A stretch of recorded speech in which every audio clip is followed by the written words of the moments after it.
Welcome to the Shopify Happy Hour. On this show, you'll hear from Shopify founders, operators, and experts on growth marketing strategies, lessons learned from the trenches, and other nuggets of e-commerce wisdom shared over a different drink or snack each episode.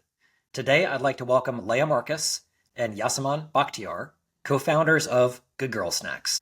They took the already adored All-American pickle and paired it with new, innovative flavors, which are sure to get your taste buds tingling with hot girl pickles. Leah and Yasaman, welcome.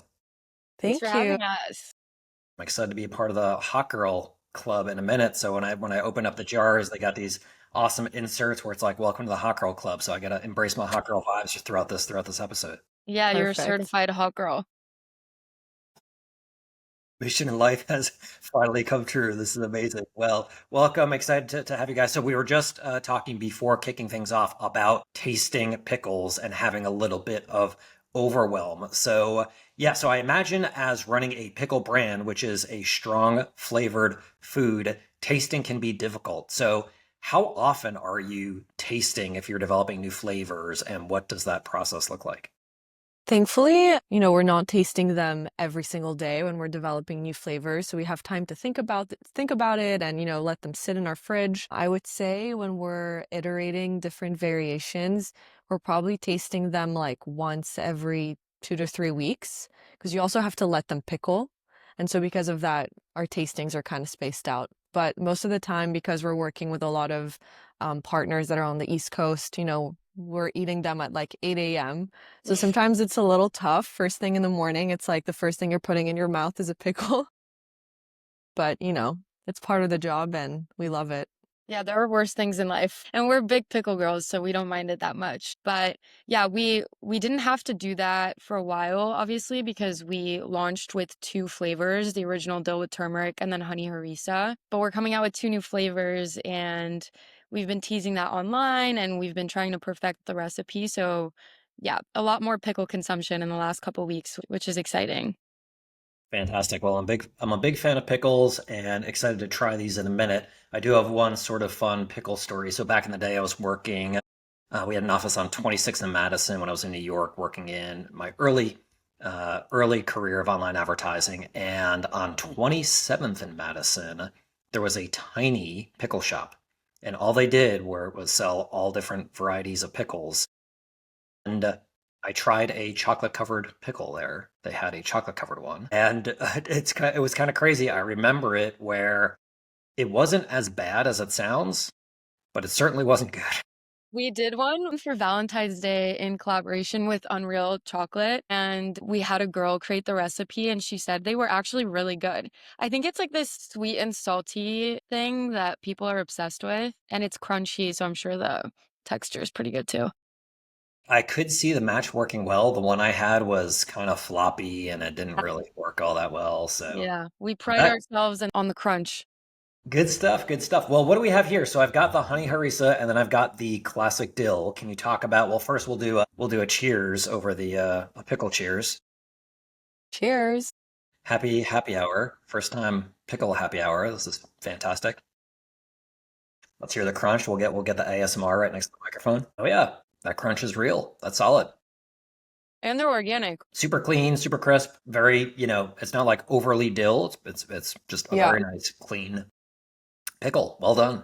Thank you. Yeah, we're super proud of where we landed with the formulas. It was a journey to get there, especially because, it's our first time launching this product. And so we launched these February of last year and sold out in about 2 to 3 months. And we gathered so much feedback from that first drop. We literally just sent surveys to everyone, asked for everybody's feedback. And then we gathered all these comments and all this data and reiterated the formula to be what it is today. And even now, we're still making little tweaks here and there. But the 2 flavors are inspired by our Middle Eastern heritage. So the original dill has turmeric in the brine, which is a flavor that you add in a lot of different cuisines in the Middle East. And a lot of brands actually use turmeric for more for like color in the brine, but we really used it for taste. And so it adds a little tanginess and a little zestiness to the pickle, which we love. And then our honey harissa is more of like your special like charcuterie board type pickle. It's a little sweet and a little spicy, and it's our take on the hot honey trend. And we love it. We think it's like the perfect balance of like slightly sweet, slightly spicy, a little salty. It kind of has it all. That's amazing. So I've got to hear the story about how you both met and where the crazy idea to start a pickle brand came from. Yeah, so Yas and I actually grew up in the same hometown in Geneva, Switzerland, and Yas stayed there up until college, and then I left when I was a kid to move to the Bay Area, and we were reintroduced right before college, and obviously had so much in common that, we kind of stayed together for every single day of the rest of our lives, basically. And like Yasaman mentioned, we're both Middle Eastern, so food was always something that tied us together and something that we grew up with. So a lot of our friendship, like the foundation of it, was trying new restaurants, cooking together, sending each other recipes online. So once we graduated and kind of started working our own separate jobs, Yasaman was in the art industry, and then I was working a growth and marketing role at a tech startup. And, first year out of college, you're maybe not super fulfilled and you're kind of like, oh, is this all there is to life? Because it's your first job and you're just faced with reality of the world. So a year and a half, a year into our jobs, we started, scrolling on TikTok a lot at our 9 to 5s. And obviously the algorithm knows all. So it was showing us food videos all the time. We started noticing a trend. Every other video was a pickle video, which is funny because it's kind of like in 2014, how suddenly everybody started eating avocado toast out of nowhere. It was kind of like now everyone's eating pickles out of nowhere. And we started looking into it. There was 9.5 billion views on the hashtag pickle and pickles combined on TikTok. There was a bunch of trends surrounding the snack. The first thing ever on TikTok Shop was this sweatshirt with a bunch of pickle jars on it. So there was just so much social proof that people are obsessed with pickles. We looked on the shelf and at our own snacking habits around the snack, and there was very little organic pickles on the market. There was no flavor innovation. All the packaging was very outdated. And then you looked at the beverage aisle or the snack aisle, and it was completely the opposite. There's a million different options. There's colors, there's flavors. So we started talking to people in the industry and told them our idea, because obviously best friend duo, we were fantasizing about it on the side, like any best friend duo does, like, oh, what would happen if we started this company together? And we had all these marketing ideas and crazy things we wanted to do with it. And as we expressed that to people already in the industry, people were really pushing us to do it. So we ended up quitting our jobs summer 2023. And we started building in public, so posting on social media every single day.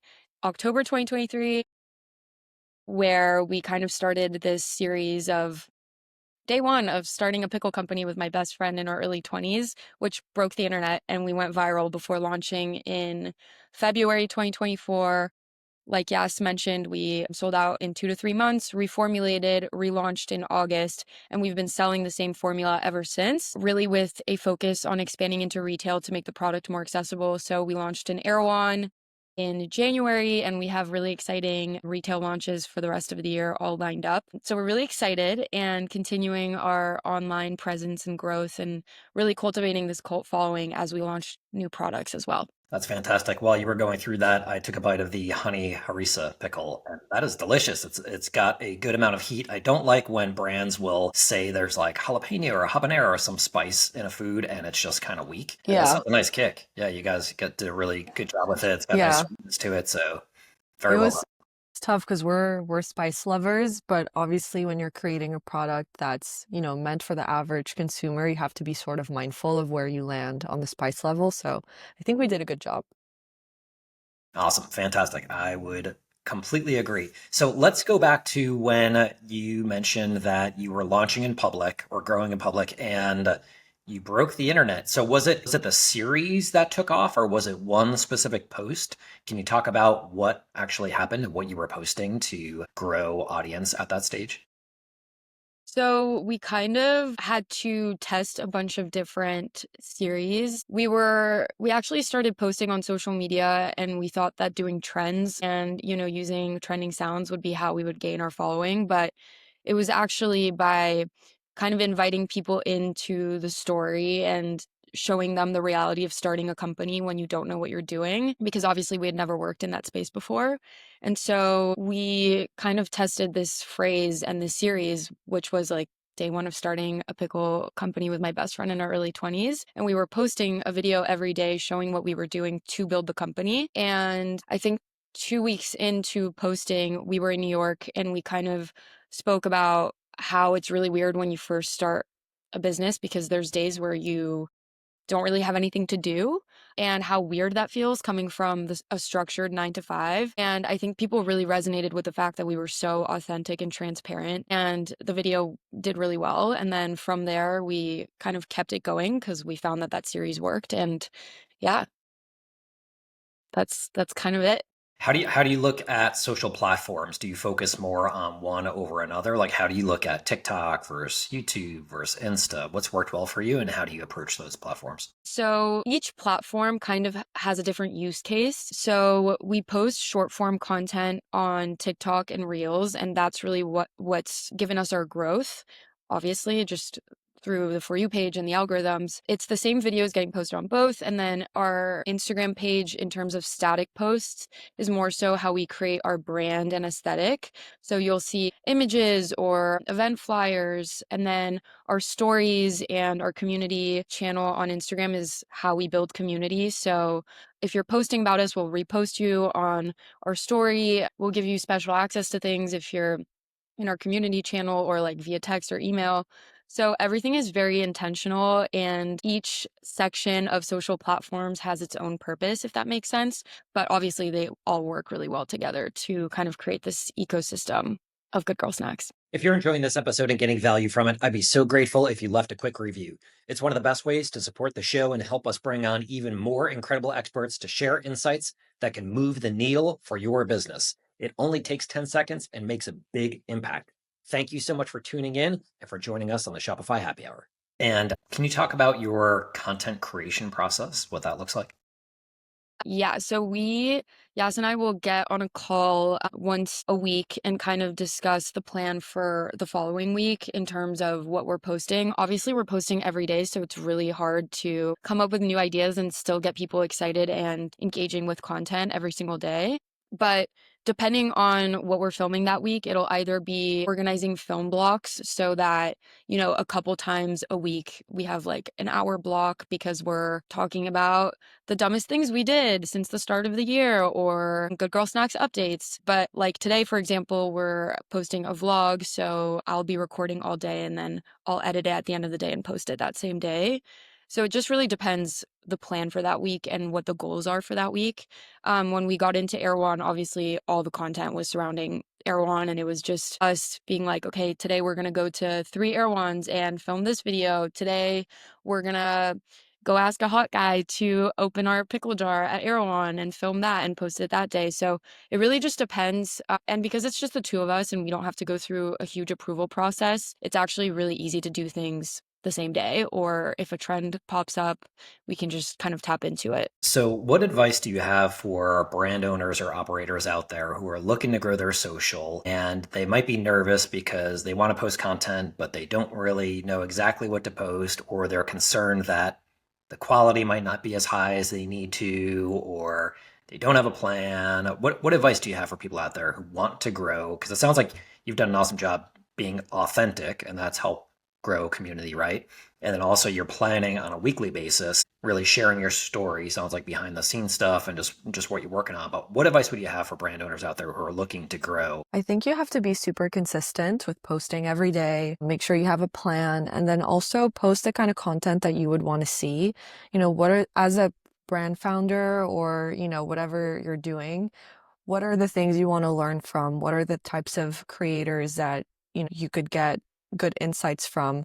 So I think it's about thinking of it in that way, and then thinking of what could someone learn from you when you post a video, thinking of how am I going to get this person's attention and how am I going to bring value to whatever someone else is building or someone else is doing. And that's a way that we've brainstormed sort of ideas on how to talk about our business online.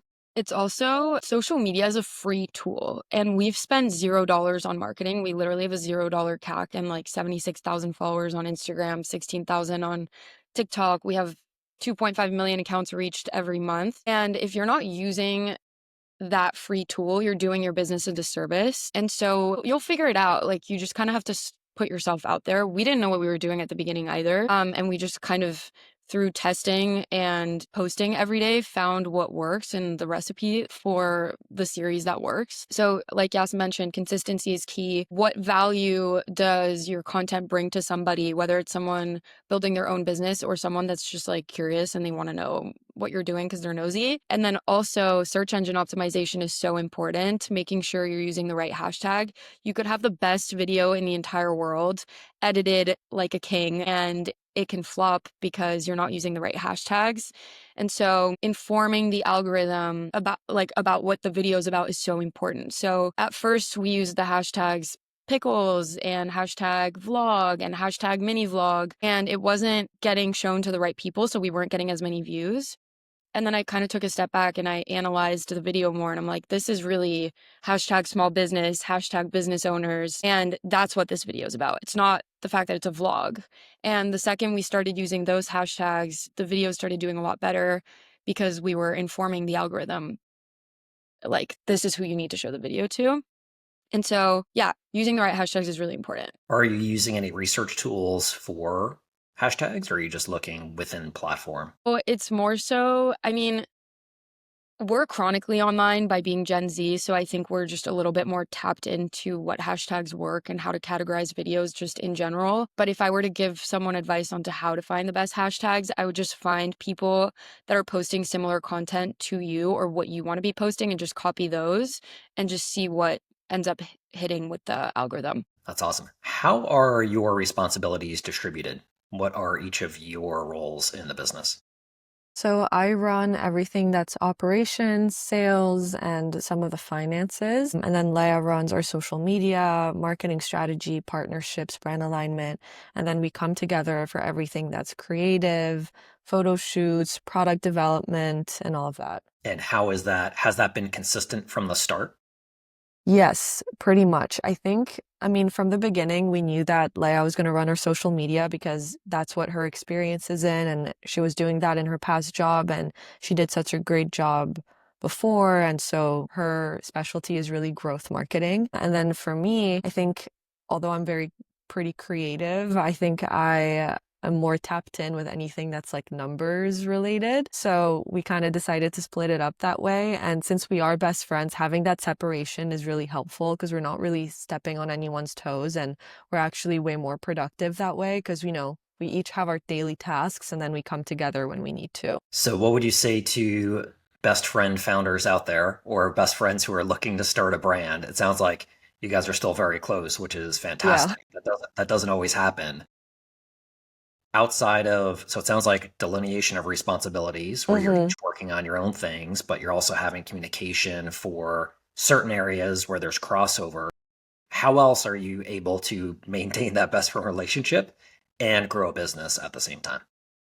I think it requires a very no ego relationship. We're not really competing with one another. We're just really building something together. And so I think we also have a lot of trust within each other. Like I know that, if we're disagreeing, if we do it Leia's way, like I trust that she knows what she's doing and, she has the business's best interest in mind. And so it's really about compromising sometimes, but then also just really having a lot of trust in each other and knowing that you're partnered with somebody who's extremely competent and you believe in them and you believe in them because you're your best friend. So like you're rooting for them on a personal level too, if that makes sense. But yeah, I think having a no ego relationship is super important. And I think kind of having the left brain, right brain relationship also really works, like having somebody that complements what you're good at. Because I think if Leia and I were doing the same thing at Good Girl Snacks, we'd probably be like bickering all the time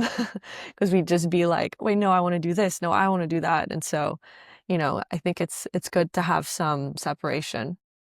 We actually got a lot of hate on the internet about starting a company with each other because everyone was like, "Oh, you guys are never going to be best friends in 10 years. You guys are going to end up hating each other, blah, blah, blah." But we always took the approach of actually, this has made us so much closer because everything we're working towards is the same.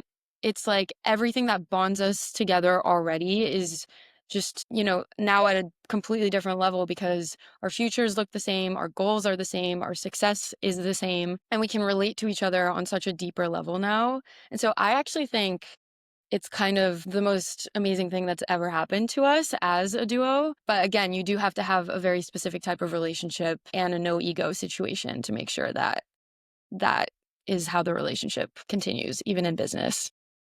Well, congrats to you both because it seems like it's definitely working. Well, okay, so you launched, sounds like a couple years ago, summer of 23, is that right? We actually launched in February 2024, but we started the company summer 2023. Yeah. Gotcha. So we're just over a year in, hmm and you said you're in Erewhon. What other retailers are you in now? So Erewhon is the big retailer that we're in. We're in a few little stores, like for example, we're at the Goods Mart in New York. We're at Happier Grocery, also in New York. But Erewhon is the first chain that we got into, and we have a few more lined up for the rest of the year also.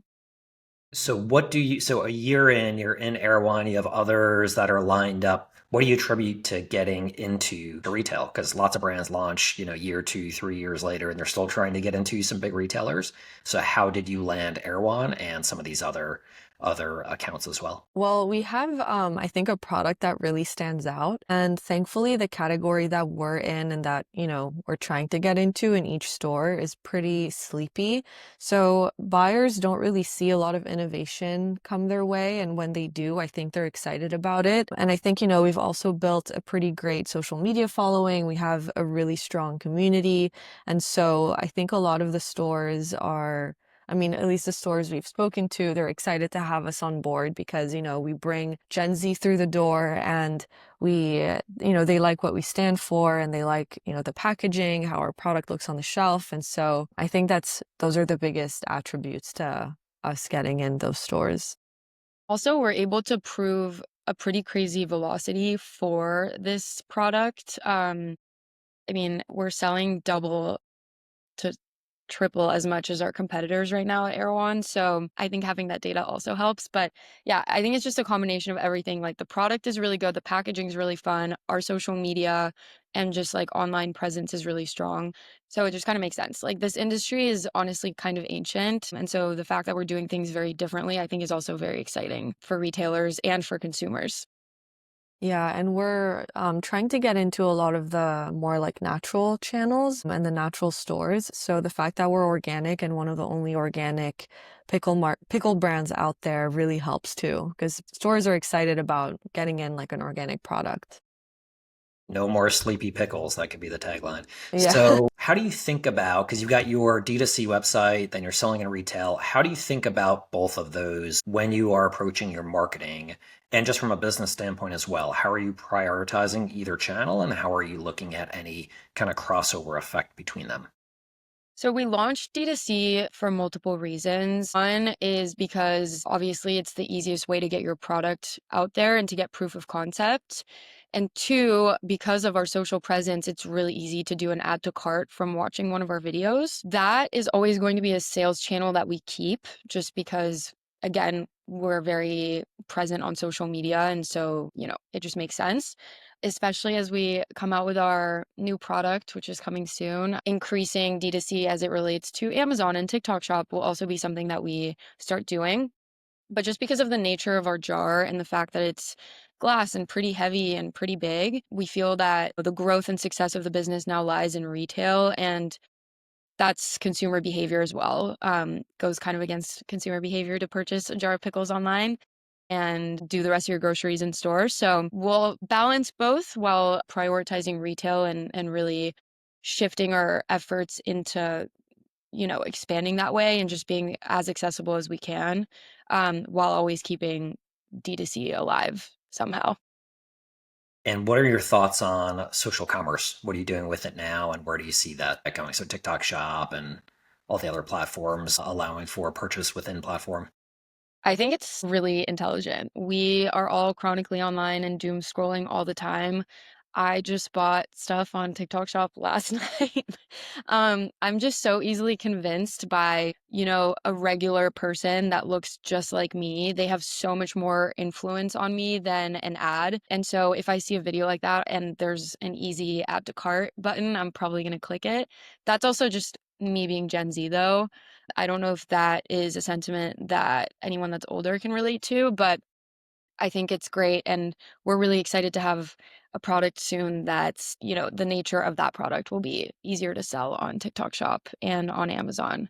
So we're really excited to tap into that. I also think it's an amazing way for small businesses to sell and to sell quickly because you have these affiliate programs now where people can sign up to basically sell your product in return for free product. And so it's just like a whole new way of marketing. And I think it's a win-win-win for everybody. Let's say you were starting over and starting a brand from scratch. Let's go back a year and a half ago or so. And you wanted to grow to, let's say, your first 7 figures in revenue between D2C, retail, and just have some serious growth from the start.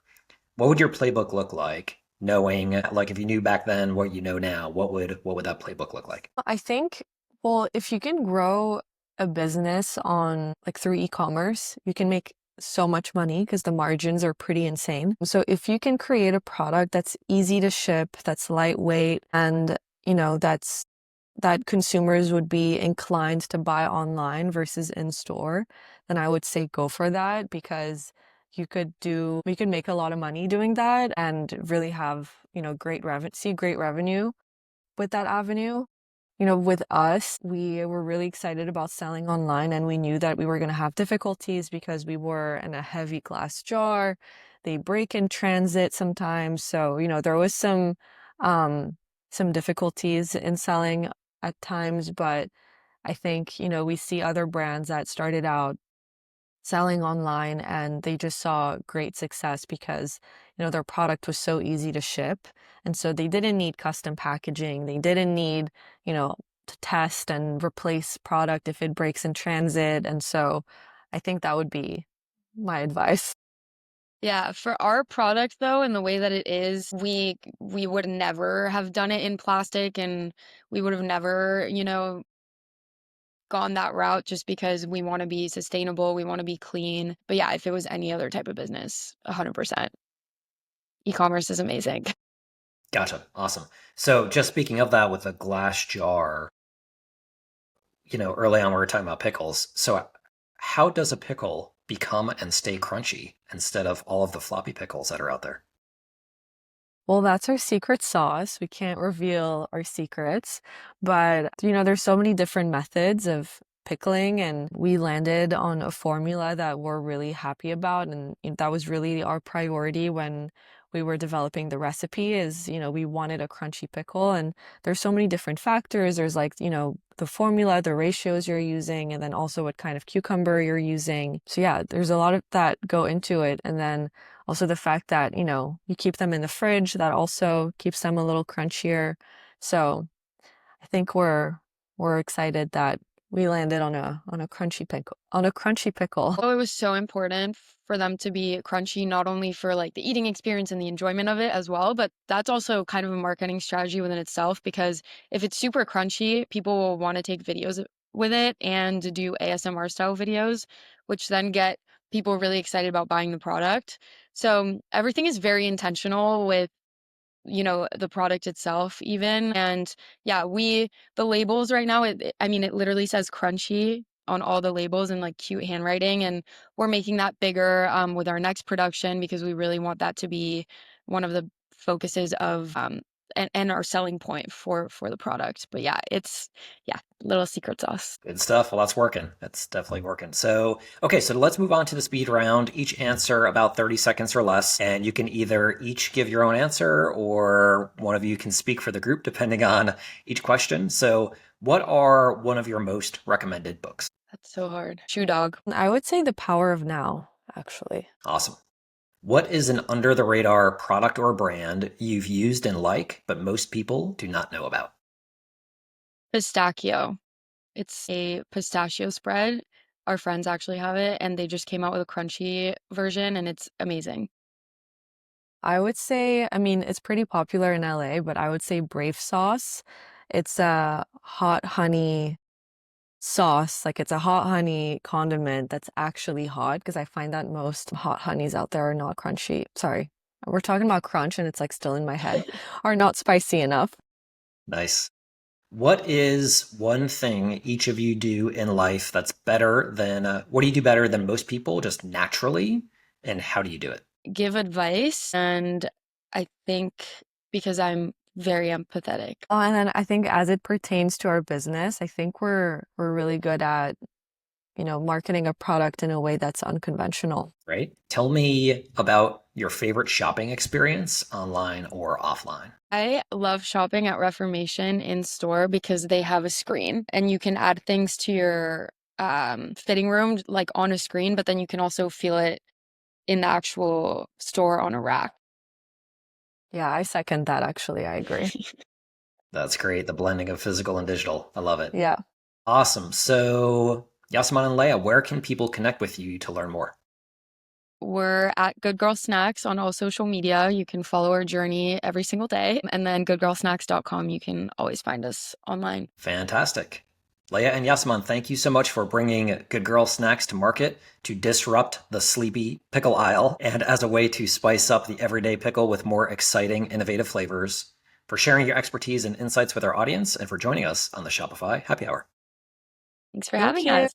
If you're enjoying this episode and getting value from it, I'd be so grateful if you left a quick review. It's one of the best ways to support the show and help us bring on even more incredible experts to share insights that can move the needle for your business. It only takes 10 seconds and makes a big impact. Thank you so much for tuning in and for joining us on the Shopify Happy Hour.